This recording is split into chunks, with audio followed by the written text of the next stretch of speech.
Very well. All righty. Here we are. Welcome. I think we're live. Are you good on your side? Very. Okay, excellent. Well, welcome to another episode of Guts, Grit, and Great Business. I am Heather Pierce Campbell, the legal website warrior. I'm an attorney and legal coach based here in Seattle, Washington, serving online information entrepreneurs throughout the US and around the world. We have a super fun guest today. I've been looking forward to this, Charles. And Ooh. woohoo! For those of you that don't know Charles, I have Charles Alexander with us today. And Charles is on a mission to help entrepreneurs and busy professionals do more of what they love and less of what they don't. Having coached over 2,000 entrepreneurs, he has helped him become a polished storyteller that uses humor and real-world experiences to educate others. In addition to coaching entrepreneurs, Charles also owns his own business, creating explainer videos for busy professionals. Lastly, and most importantly, he is happily married to his wife, Sarah, and is the proud father of three lovely children, Ava, Lily, and Lane. I have to ask you, is Lane a son or a daughter? That is a boy. It's A a family boy. name. Yes. Yeah, we're outnumbered. Yeah. He and I. There's a lot of time spent playing football and basketball. Right, I get it. Well, I like the name. It's funny because when my sister Ashley, who's right behind me, got named, it Hmm. was actually a popular male Yep. name, right? And then it was the late 70s, and then my parents were like, "This sounds like a girl name." So, anyways, that's fun. But I like unique names. Good deal. Um, I'm trying to remember Charles because I always like to give a shout out to who introduced us. Was it Melanie Benson? 100%. Yay! Shout out to Melanie, one of my favorite humans in the world, who also has a podcast that we will put a link to in the show Fantastic notes. Yeah, podcast. fantastic podcast. So you'll need to pop over and check out that. But Melanie and I have actually become really good friends over the years. We first met in a mastermind. Anyways, well, I'm so grateful that she sent you our way, Charles. I'm so looking forward to getting to know you better and being able to share your message and a little bit about what you're up to with our audience. Fantastic. So I would love to know, because I always love people's origin stories. How did you get started, right? I think it's a pretty Well, courageous thing to be in business for sure. yourself. I'll give you the Cliff Notes version. I've been a full-time business coach for over 17 years, coached over 2,000 people. 10 years ago, decided to practice what I preach and started creating these little videos that I had just for funsies. Uh, and I would, throw them out, see if anybody liked them or not. And I started picking up traction with that, which was by dumb luck because I was writing content at the time and then told a guy I could create a video for his CPA firm. I didn't know how to create a Mm, video, but he hired me for that. So I had to quickly learn and made some terrible videos for him. But I figured out those videos could outperform the written stuff I was doing at the time. So I yeah. taught myself, and then that grew into a full-time gig on the side. And then, uh, not just last year, but last year I finally got off the schneid and started doing some of my coaching groups that I had always wanted to do, talking about a origin story back during the pandemic, which I know everybody's tired of talking about, but humor me here. Yeah. I was working from the house harder than I had ever worked in the office in my life. And then one specific day, all of my kids, Ava, Lily, Lane, were coming in to interrupt me, but I'm trying to help business owners. I bet you were in the same boat. They're asking you, well, what can I do legally? Can I open? What about the Mhm. PPP loan? And I'm all over the place trying to figure it out. And each one of these little beauties come in one at a time. One of them came in like, Daddy, I can't get on this tablet here. So I'm like, oh, baby, you got to plug it in because you played games on it last night. All right, and get that one out. And then the next one comes in, Daddy, what's a Google Classroom? I don't know. What is that? Well, let's log in and find out. So get her logged in. Then the last one was my son. He was in the first grade at the time. He said, Daddy, what is Zoom? I said, why do you need to know what Zoom is? He's like, I get on Zoom for my teacher. Oh my God. Yeah. Funniest thing you'll ever see, Heather, is 20 first graders getting on Zoom for the first time. All you see is like the tops of heads, kids with no shirts. It was bananas. Oh, yeah. So I get all them logged in, shut the door, and then for the rest of that specific day, I remember going through this massive checklist, and I would get an email from somebody, and then I think, oh, that's important. Let me go to the website and check it out. And then I go to the website and think, oh, that reminds me, there's something on LinkedIn about it. So then I jump back to LinkedIn. And then, oh, I got a notification. Oh, I hadn't heard from Jake. Look, all day long, I'm self-interrupting. And I had like a line in the sand moment. I was reading Deep Work by Cal Newport. Great book for Oh, anybody listening. yes. And I read that, we're at home every day. I'm reading it every day. I'm writing in the margins, and I decide at that point, like, I'm not doing it this way anymore. I'm going to do it his way. I'm going to reverse engineer the way I've always been done time management. I've always done it wrong. I'm not going to call it time management because I don't want to do more. I want to do more by doing less. And it just stuck. So I hung on to it for like 3 years. I know this is a longer story than you guys are No, asking, it's all right. It's good. but I finally last year said, I'm going to launch a 90-day group, and I'm going to get people Mhm. to a better work week. And, later we can talk about, I'm launching a group coaching program to give folks the accountability and the assistance they need to, get out of the checking email at 9 p.m., missing Yeah. dance recitals, not going out on a date with your spouse because you're constantly glued to your laptop.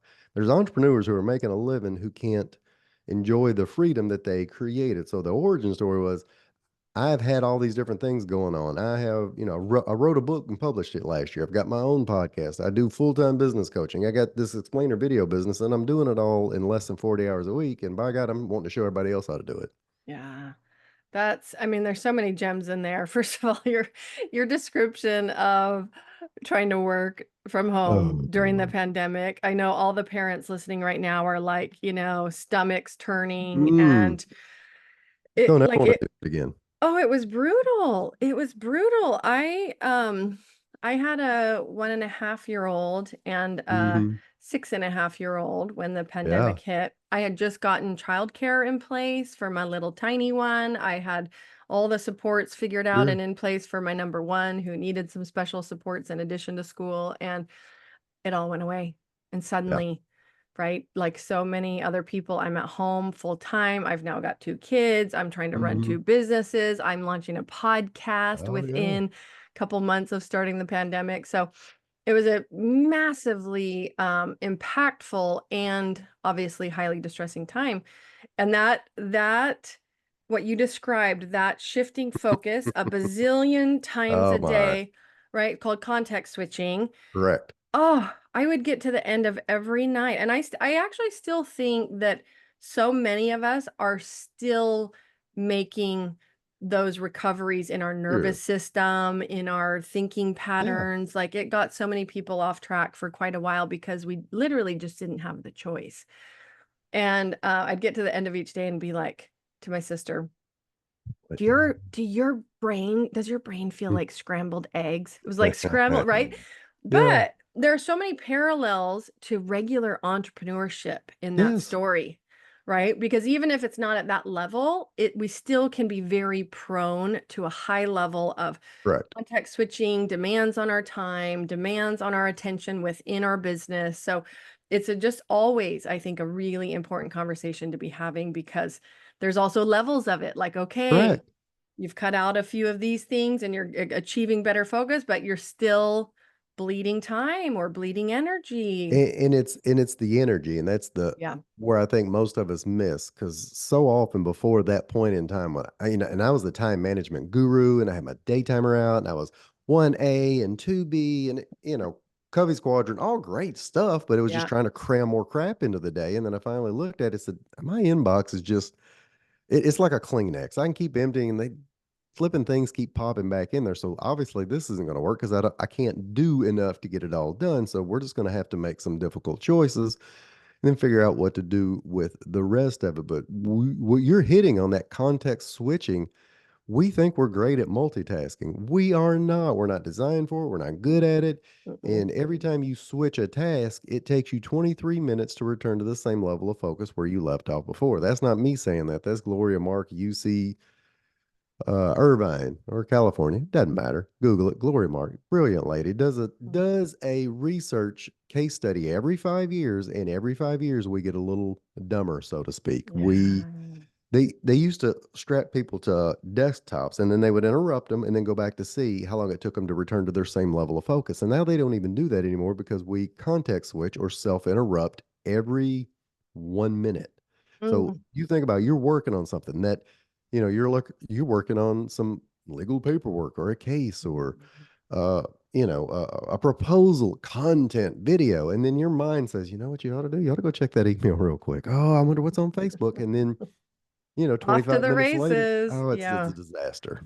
Well, it's the goldfish story, right? Having Correct. the attention span of goldfish. And unless you've lived it, it's hard to understand how profoundly accurate that is. Hmm. But there's a woman that wrote a book. Oh my gosh, I'm gonna forget her name. How to Break Up with Your Phone. And she also, Catherine Price. there you go, Catherine Price. Also, the power of fun, right? Yes. And brilliant. Like, just love her stuff. I actually read The Power of Fun first, and then I was like, oh, she has this other book, How to Yep. Break Up with Your Phone. But even The Power of Fun, there's so many lessons in there. And Yeah. just one simple thing that I did was, what does she call it? A cell phone Sabbath, basically, Shabbat. You'd Friday afternoon Yep. after work, you put your phone away and go all the way through like Saturday night. It turned into Sunday and then Sunday night for me, Yeah. where you just have it away. That one thing, Isn't that even, crazy? oh my gosh, I remember, that feeling you had as a kid in the summertime, like it's endless summer, like Oh yeah. time is just all You're in around Einstein you. time. Totally. Yeah. You're like in flow all the time as a kid, right? Especially in a summertime like that. Well, And we were. we We've were destroyed our poor kids. They don't stand a shot. We were in the flow. we were right, because I was born in the late Yeah. 70s, grew up in the 80s, had like very little supervision, blah blah Yeah, blah. yeah, yeah. I captured the essence of that back the first Yeah. time I put that phone away and just refused to look at it. And my kids and I spent like a whole Saturday painting and Mhm. not even paying attention to time. And the interesting lesson in that is like how quickly we can actually recover if we Yeah. do the That's right right. habits, Not right? So catastrophic. totally. And so I would be so curious to hear about your journey and what were some of the things that you started to implement where you felt they really had profound impact for you. So here's what I had to figure out the hard way. And it's both for myself and for clients that I've coached. Mhm. And I would get people pen to paper, do this during every minute of the day, and then you can get more stuff done. And then we freed up time. And then it felt folks would always fall off the wagon. They would, well, Mm. I felt like I needed to do this other thing, and I had to go back to check my email, and I had to hire another brand, and I couldn't. It was baffling to me because we wanted that free time so bad. And then it finally hit me. So like, and I did this for myself. Like, I get out of shape once in a while. I want to get back into shape. But if I don't have a reason to get back into shape, it's a never ending task. Or when I want to save some money, if that money doesn't have a vision to it, I can never save the money. Mhm. And it dawned on me one day that people are trying to save this time, but they don't know what to do with it. So what you just said was a perfect example. Me and the kids painted on a Saturday, and I'm imagine when you're painting watercolors. When I'm thinking of painting, we paint the house. So whatever the point is, you have to have an idea of what that's supposed to look like. And until I solidified that for myself and some of my clients, people could not hang on to it. So very in this past year, that's one of the first things I do when I work with somebody, whether it's in a workshop or one on one or just on the back porch having a cocktail, having a conversation. Well, I need to free up some time. What'd you do though? I don't know. Just sit on the beach. No, you wouldn't. So the first thing that you have to do that I have to do is figure out two things. What would I want my week to look like? So if you got busy entrepreneurs listening, I know that sounds like a pipe dream, but the common answers I get all the time is like people want to grind it Monday through Thursday. And a lot of times it's early morning to early afternoon. Make sure you got plenty of time with the kids, whatever. And then Friday, maybe clean up a couple of tasks in the morning, but Mhm. Friday through Sunday, I'm done. Yes. And if you can solidify that and you think about that, and then the second thing is what would you do with that free time? And I get a ton of, it's always family, friends, travel, because I think we think those are the right things to say, but get real personal with it. I want to, like, let's say I want to paint, or let's say there's a specific book I want to read. I want to get back in the gym. I want to go hiking. Surprisingly, a large number of people here in Tennessee say hiking. I don't think anybody goes hiking, but they like the idea of hiking. They want to buy the Timberlands and the flannel shirt, go to the state park, whatever. But if you can solidify those two things, then everything else we can talk about has to fall into that because every time you say yes to something, whether you like it or not, there's no other way around it. You're going to say no to at least one or two other things. There's no ifs, ands, or buts about it. Can't be proven any other way. So when I say yes to being on one more board or a committee or a client I Mhm. didn't want, or God forbid, a pick your brain session, checking my email for the 40th time today, I have said no to painting, hanging out with my family, taking Yeah. my wife on a date. You've said no to one of those things. There may be in a lot of cases, well, now you've said no to sleep or going to the gym, with things Yeah. we need in order to Mm. function as human beings. So to answer your question, those are my journey and the client's journey both. That's like the first thing we skip that we never think about. Mm. It's, it sounds so simple, like, but it's so profound. I remember having a conversation with an acquaintance some time ago. It's been a few years, but he's like, he went through an exercise where he had to get really serious about how much time he was putting into work. Yeah. And he's like, why am I doing this? Like, what is this all for? And then he's like, I literally had to sit down and remind myself, what do I love doing more than work? Right. Right? And I What was think the that, purpose of doing this to begin with? yes, that's right. And I think it is just so easy for us to become kind of so all consumed with work and these schedules that take on a life of their own if we let them. Sure. It's easy for us to get uh disassociated from Hmm. our true values and like what we're actually doing this for. And so I remember after talking to him being like, oh, I need to do that exercise. Like, what do I love doing more than work? And like putting it on my fridge, Yeah. right? To remind yourself, like, I'm not going to work past 4 p.m. today or 5 p.m. or whatever the cutoff time is, right? And then my laptop gets closed because I developed a very bad habit in the pandemic because my kids were around all day Yeah. long. It was like bedtime, they'd go down, and then what did mom have to do? Open the Had to catch up. laptop and work at night, late into the night to try to get caught up on client Hmm. work. And right, it was just brutal. I mean, the pandemic asked too much of all of us, but it took me some time to unwind that Sure. habit, right? It was a bad The one. yeah, and so many people now they've adopted the hustle grind. Me and the business are one and the same, and they bought into so much of their and don't take me wrong, but people have bought in so much. Well, this is my calling. This is my why. This is my blah blah blah blah Mm, blah. Like, I guess it could be, but for a lot of us, I'm also a spouse. I'm a dad. I yeah. got friends. I got whatever your belief system is. You really think and when I hear people like, well, I've been put on this earth to be the best mortgage broker I could be to get people in the homes of their dreams. I get it, but look, that can't be that's not your, I mean, it's what you do for a living. You're happy. But let's back off calling every flipping thing a calling because when we call it a calling, then we have the excuse to not ever have to pay attention to the Yeah. things in life that actually matter. So we don't have to unplug from the matrix, so to speak. I had somebody Yes. recently I was interviewing to try to see if they were a good fit for the 90-day, 4-day work week program. And they were not. Well, Charles, I work 95 hours a week. Hey, no, you don't. Well, why do you do that? Well, I just love what I do. Well, then I can't help you because if Yeah. you're going to live with that and you're telling me you don't ever see your husband, you don't ever see your kids, there's a disconnect somewhere in there. And I know I'm off on a tangent, but the reason that we don't unplug like that is because we've fallen into those excuses. But your original point of what do I love more than work? Mhm. If you can't identify those, none of the rest of this matters. Right. Well, and I don't actually think it was a tangent at all because it very much is this conversation of how do we balance both having purpose and a mission related to our work, but also that our work is not our entire identity, our entire self, our entire purpose for the Correct. day, right? And I think that's a really important piece, especially in the world that I'm guessing probably you work in and that I work in, what there are a lot of what I call mission driven Yes. entrepreneurs. They're service providers. Yep. They're very much service oriented. They have big hearts. They have a big impact they want to make, and we cannot let that take over our lives. We have to have boundaries. In so many Yeah. cases, people will tell me, and somebody told me this morning about a client that texted them last night at 9 p.m. And I just stayed up thinking about it. I was just so worried. I just loved them so much. Like, I hear you. But loving them that much is like a smothering mother whose kids can never leave the house because little Johnny still lives in the basement at 40 because she still chops up his pork chops for him. Don't be that person. You're not helping either one of you.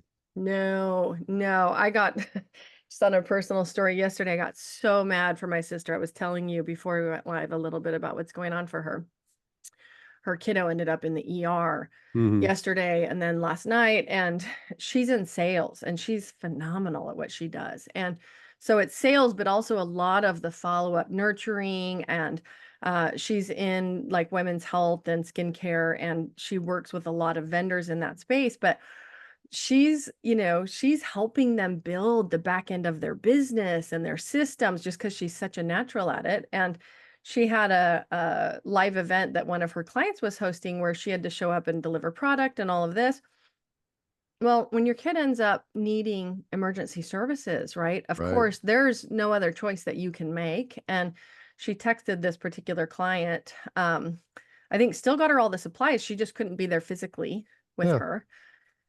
And her client gave her an F-bomb and some other words in Oh. return. And I was like, "Nuh-uh, Uh-uh. Ashley, like, can you please be done with that person as a client?" And Oh Ashley's my like, "Well, God. it was awful." And this person was a mom. And I just, when I hear stuff like that, I'm like, like, let's do a little forgiveness practice to Sure. get that rage out of our body, but let's also have new boundaries around our clients and Yep. and when we show up for them and whether we continue to work with them, especially following a really clear message like that. So this issue of boundaries is a big one. Boundaries for ourselves, around our time, boundaries with our Sure. clients. And I think a lot of people, this is one of the biggest lessons that they have to learn. I have a client that is a custom cabinetry maker, and she would tell stories about people that had insomnia that were clients of hers that would watch Chip and Joanna Gaines at 3 a.m. and then start blowing up her phone with ideas they had, and she felt the need to reply to them. Oh my And I had to gosh. explain to her in terms of boundaries. And we all know what boundaries are. And we all claim to be great at it. But when it gets down to it, we have two things. A, we're scared of losing a client. And then B, we like being needed. So we can feel Mhm. very important when somebody has to call or text or email. And they need me. So I've got to be there right away. But look, in terms of boundaries, the way I explained it to her is if I went to Dunkin' Donuts at midnight, they're going to be closed. And I'm not going to throw a fit because they're closed. That's when they're closed. Well, my Mhm. clients need me. Okay, well, a brown box shows up on my front porch every friggin' day, and Jeff Bezos has delivered 0% of them. That's an Amazon reference for those of you that don't Right. know. I am keeping them in business personally. For I know. you, look, for you, your clients need you, they want you, but they will respect the fact that you put up boundaries. And if they don't, they're like this jackwagon that did that, which makes me want to ask who they are and where they live, but Oh, I whatever. know. I know. I was the Yeah. same. If it's like that person, good. If I've got to Uber for the next 2 weeks to make up for losing that person, great, because I needed them out of my life. They're gonna Yes. make me live a shorter life having that individual around. Now, granted, what you just said, I tell people that's the exception, not the rule. Most of the Mhm. you tell a client I'm available during these hours, and you can even book me here on Calendly Mhm. or whatever it is to talk, they respect that. The folks they don't respect, and it's your own fault that well, I say it's your own fault. When we're available 24/7 and we give them a calendar link and we say Mhm. it's got all available times, they devalue what we do immediately because, well, you must not be that busy or available all the time. And then that trains them to contact us nonstop every time they have a fleeting thought through their head. It's a vicious cycle. I mean, if you have boundaries with your children, you don't let your, well, most of us don't let children into the bedroom past a certain hour or into the bathroom Mhm. where I am ever. And I've got boundaries with my dad or with my mother-in-law that she violates them quite a bit. Bless her sweetheart. But you set up those boundaries. Do it with, sorry, I'm on We're a tangent. so thankful for Do it those with the people client. teaching us our Yeah, boundaries, that's right? right. Yeah. Yeah, Yeah. Well, it's and boundaries evolve. Here's the thing is that even though you might set up new boundaries and feel good about that for a while, eventually you're probably getting to a new level of boundary because that's right. maybe, right? Maybe you want to work even less. Maybe your kid becomes like a phenom in sports and you need to start traveling with Yes. them, like whatever. And So it's an ongoing and evolving conversation, but it's such an important one. What else do you see in that client journey where people are starting to figure this out? Mhm. They're really working towards, let's just call it that 4-day work week. Sure. They don't want to be working evenings. They don't want to Yeah, be yeah. putting kids to bed and then busting out the work.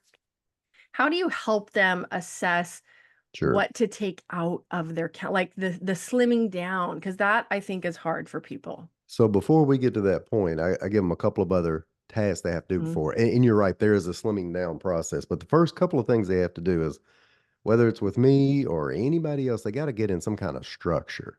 Somebody else who's in their life that provides some sense of accountability because every time we get to a task that's important but we don't want to do, we can just claim busy.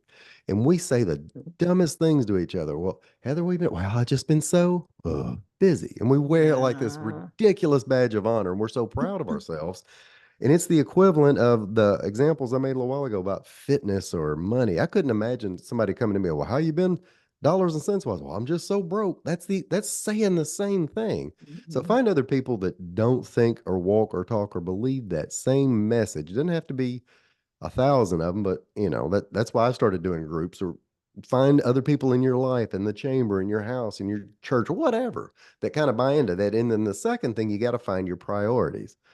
And there's dozens of books and programs about your values and belief system. I'm talking about the things that you're going to do in your business that matter so much it kind of makes everything else fall into place. Actual activities. So I've Mhm. made the mistake before of asking people their priorities, and they'll say things like, "Well, mine is it's integrity. Well, it's customer service. So that's great, but I can't put integrity on my calendar from 9 to 4 on this Friday because it's not an active task." So what are the four Mhm. or five things, three or four things that you're going to do in your business that make everything else fall into place? I always use the analogy. Have you ever seen the mason jar trick where somebody will, they'll have stones, pebbles, and sand? Well, Mhm. what order do we put them in? I'm going to go ahead and give you the cheat code. You put the stones in first, those three or four stones, then you pour the pebbles in, and then the sand goes in last, and it all Mhm. fits in the mason jar.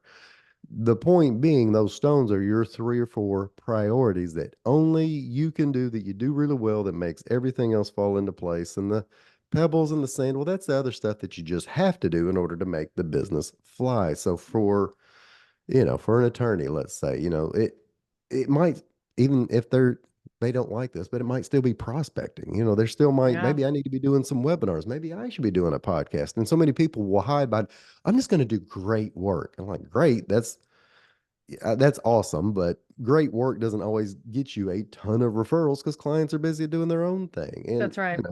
and Well, if and regardless where you fit in the service provider world, and I've been in it now for 22, 23 years, you don't I really think there is no point that you don't you get to where you don't have to do that if you're running your own business, right? This is the trade-off.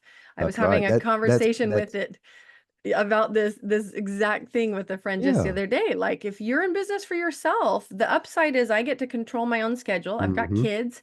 I needed to design it that way. And the downside is there is just no doubt there's a certain amount of hustling that happens. Certainly you get amazing referrals, and you always have to be planting those seeds, Yes, planting those seeds. that's what you trade it off for. So many people want the results of an employer, but still have the employee mindset. Yes, Like I shouldn't totally. have to do that. No, if you want to be an employee, you sure shouldn't. But if you want to make your own dollars, that's what you signed up for. That's And that's what I right. tell folks. And I get so many people.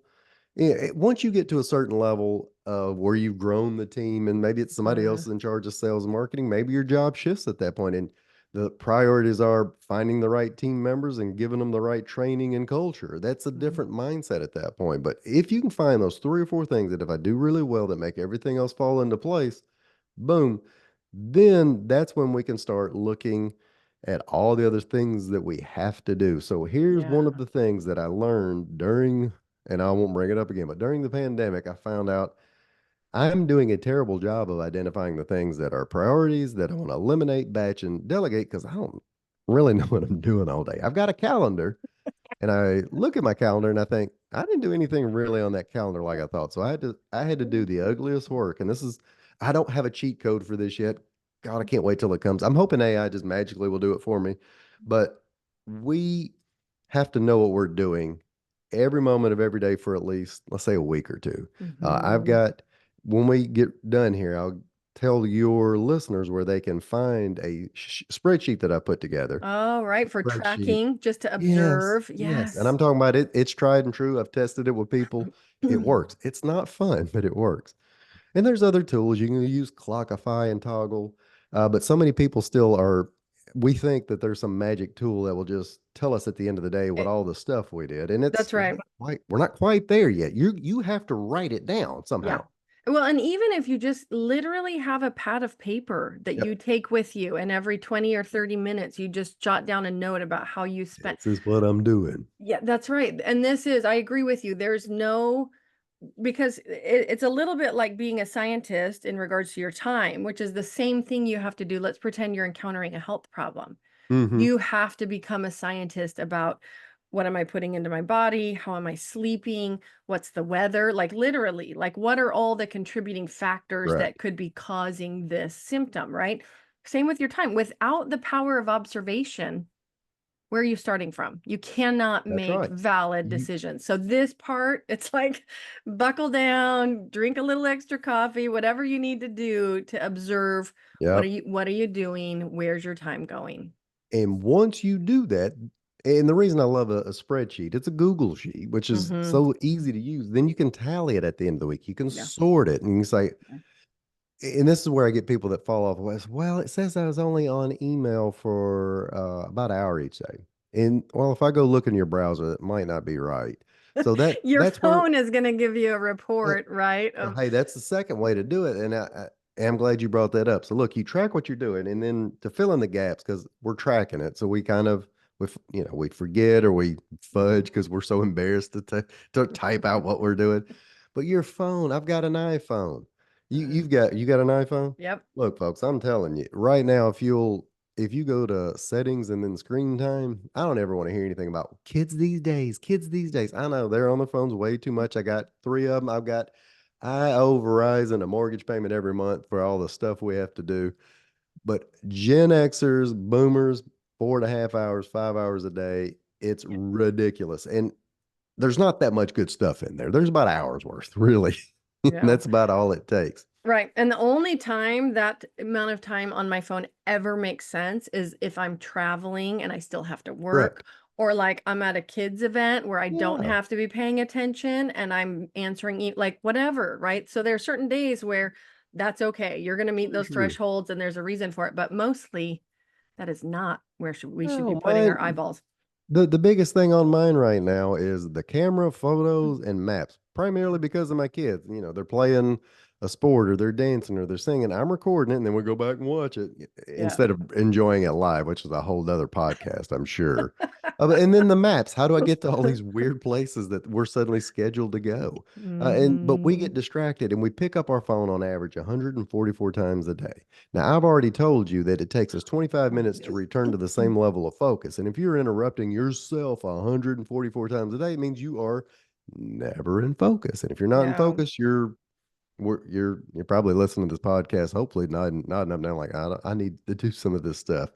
So to answer, And yeah, go and ahead. I'm gonna insert really quick on that 144 times a day because there's a lot of people that are gonna be like, no, that can't possibly be true for me. I'm not that bad. Oh yeah, Oh, yeah.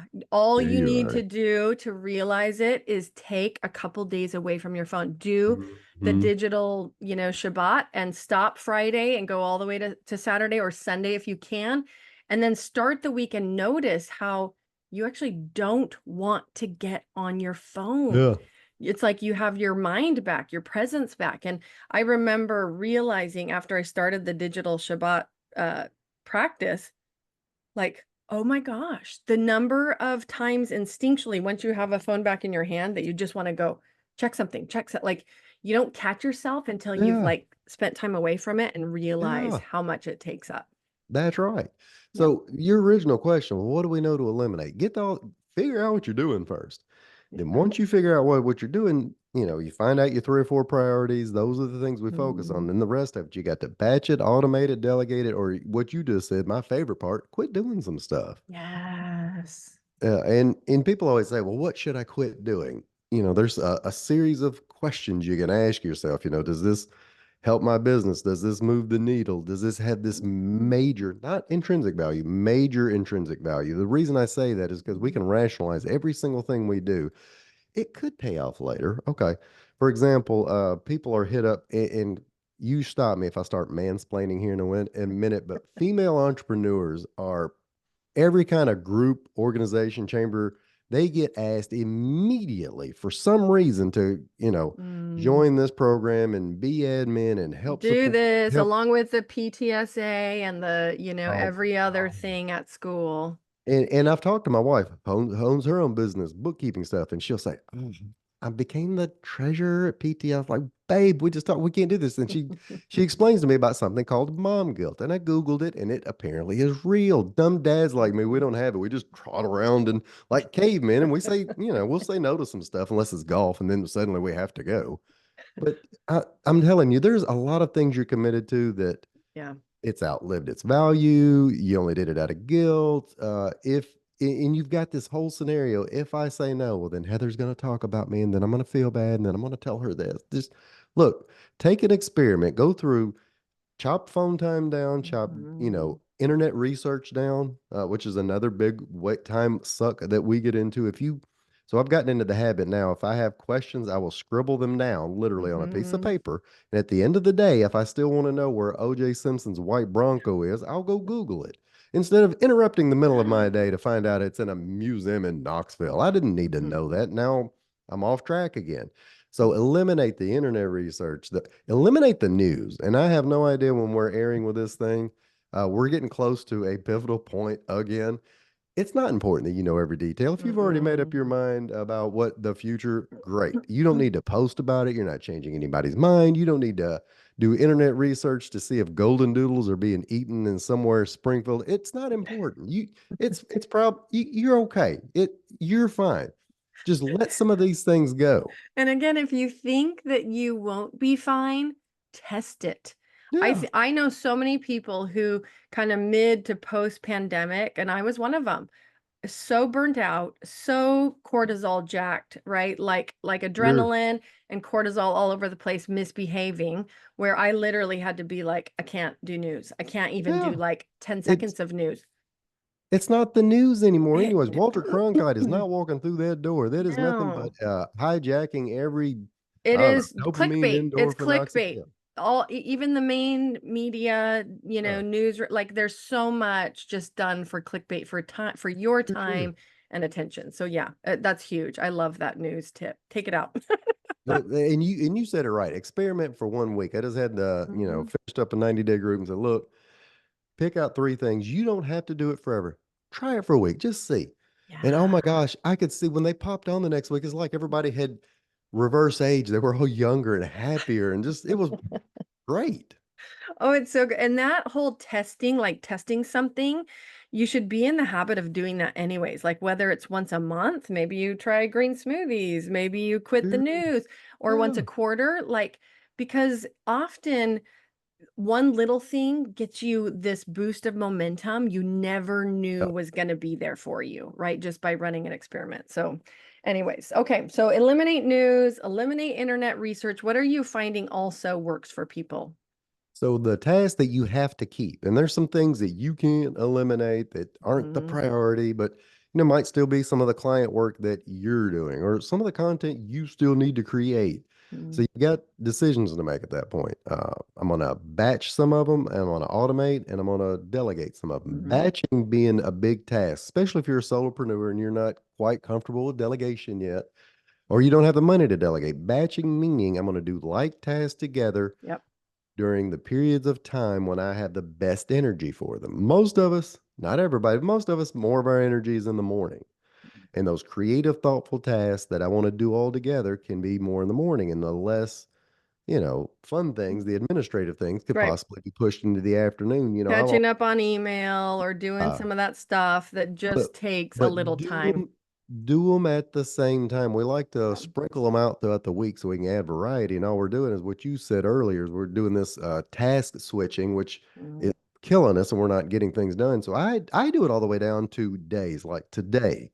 Today I am on. I woke up Mhm. at 7:30 this morning. I was teaching a 1 hour workshop on this exact topic that we are having. I was in my own mastermind group. I just had a podcast host come on. I am guesting with you. I have a coaching client come on. Mhm. These are batch like tasks. Yesterday was admin day.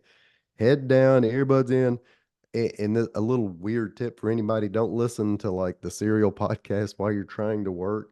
If you got earbuds in, I swear, one thing I do is listen to the same one song over and over and over, and you can just get laser focused. Or get one of like the binaural beats, Yep. right? That actually help with your focus. Like one that I'm using right now is called Brain Waves. Let me see. Yeah, Brain Waves. And it's awesome. And it literally has, 10, 20, 30-minute tracks. And so if you're also into something like what is that one timer? It's like the 20-minute timer, 26-minute Pomodoro time. technique. Pomodoro. Yeah, exactly. Into something like that, choose a soundtrack that fits with that, Right. that break schedule. It's amazing how you can shift your ability to focus. So the idea is batching those light tasks Mm. together.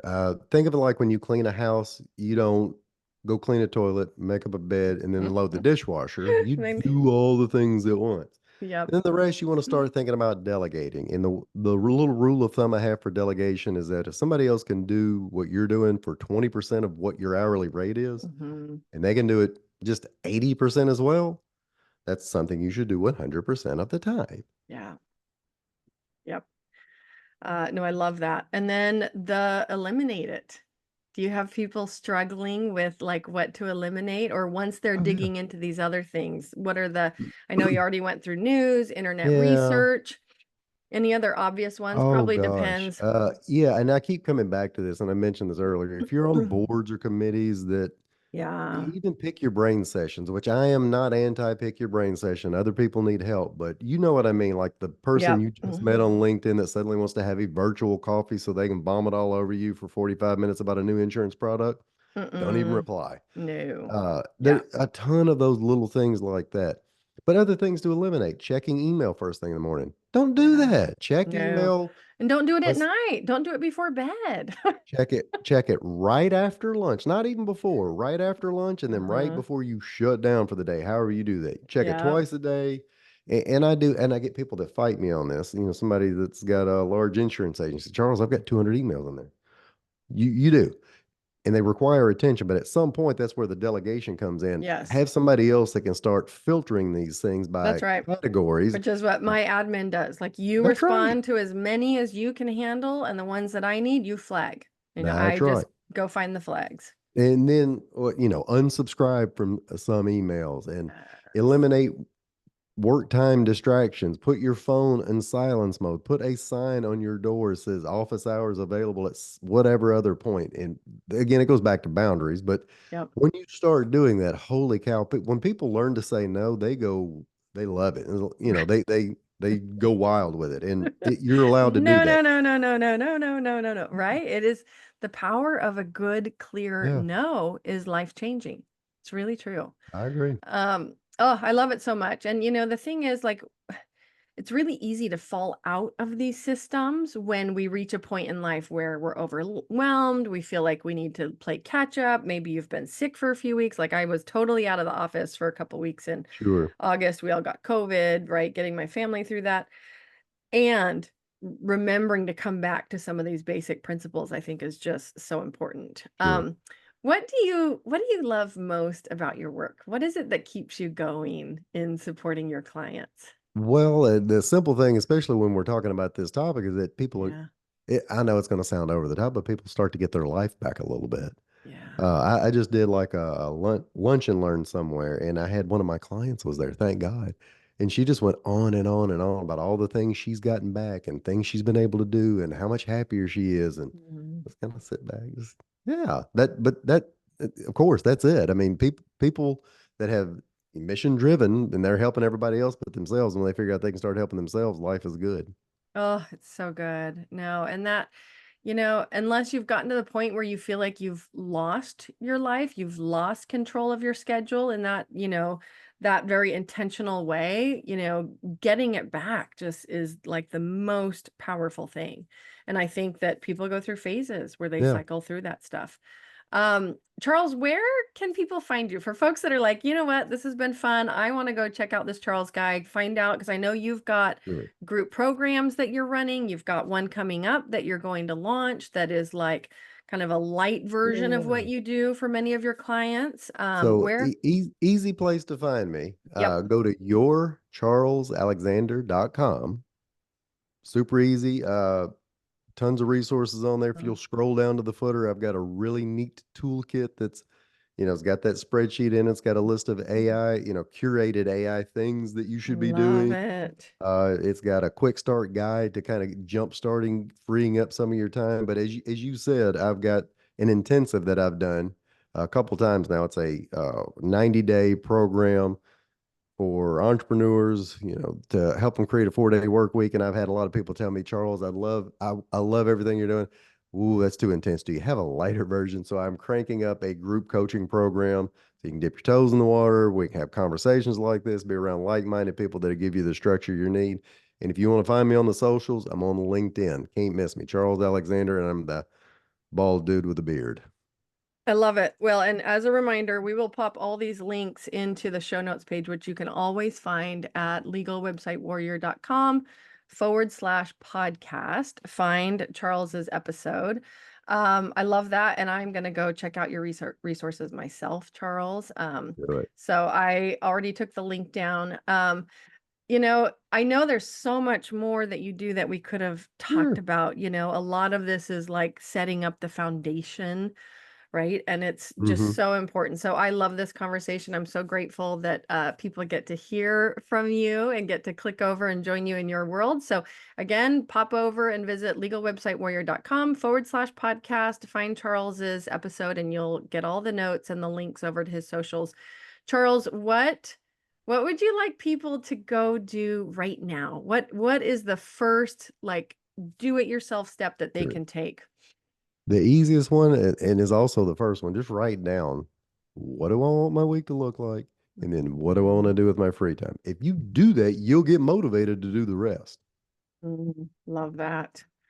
All right. Well, that's awesome. You guys heard it. You've got a super easy, very doable step to go do in a couple minutes. What do you want your week to look like? And what do you want to do with all that free time you're about to create? Charles, I appreciate you. I'm so grateful that our paths crossed. Have an amazing week. And I look forward to some point having a round two conversation back We'll on the do it. podcast. All Awesome. right. All right. Thank you. Bye.